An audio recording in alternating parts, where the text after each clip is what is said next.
Hello everyone, তোমরা সবাই কেমন আছো? আমি তো খুব ভালো আছি। আরও একটি নতুন ব্লগে তোমাদের সবাইকে স্বাগত। আমরা গিয়েছিলাম কিছুদিন আগে নর্থ বেঙ্গল বেড়াতে, ডুয়ার্সে। তো ওখানে আমরা গিয়েছিলাম ঠিকই, কিন্তু যাওয়ার দিন থেকেই এত প্রচণ্ডভাবে বৃষ্টি হয়েছে যে আমরা প্রথম দুদিন কোথাও যেতে পারিনি। তাই আমরা হোমস্টেতে বসেই সবাই মিলে আড্ডা মারছিলাম, গল্প করছিলাম।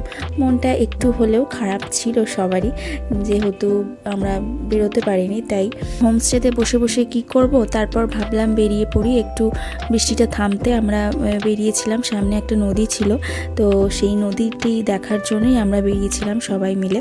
আমিও গুটি গুটি পায়ে হাঁটি হাঁটি করে আসছি। এই হচ্ছে ছানাপোনারা, এদেরই আনন্দ বেশি, মানে এদের আনন্দ দেখেই আমাদের যেন আরও বেশি ভালো লাগছে।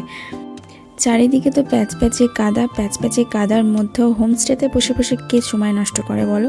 তাই আমরা বেরিয়ে পড়েছিলাম সবাই মিলে একটু প্রাকৃতিক দৃশ্য দেখার জন্য। দেখে ভালোই লাগছিল।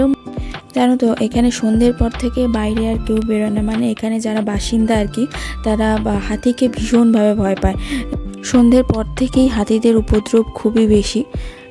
ওখানকার অনেক মানুষের জমি, মানে ফসল নষ্ট করে দেয়। তাদের দেখার জন্য অনেক লোক থাকে আর কি, হাতি তাড়ানোর জন্য।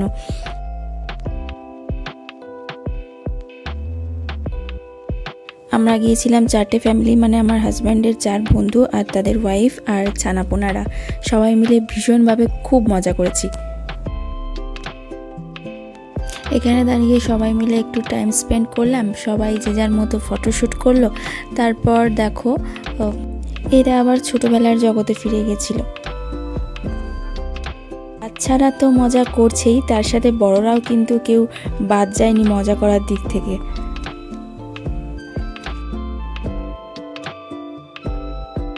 ভিডিওটা কেমন লাগলো অবশ্যই কমেন্ট করে জানিও। আর পরবর্তীতে আরও ভিডিও আসছে, অবশ্যই সাবস্ক্রাইব করে রেখো আমার চ্যানেলটাকে। টাটা।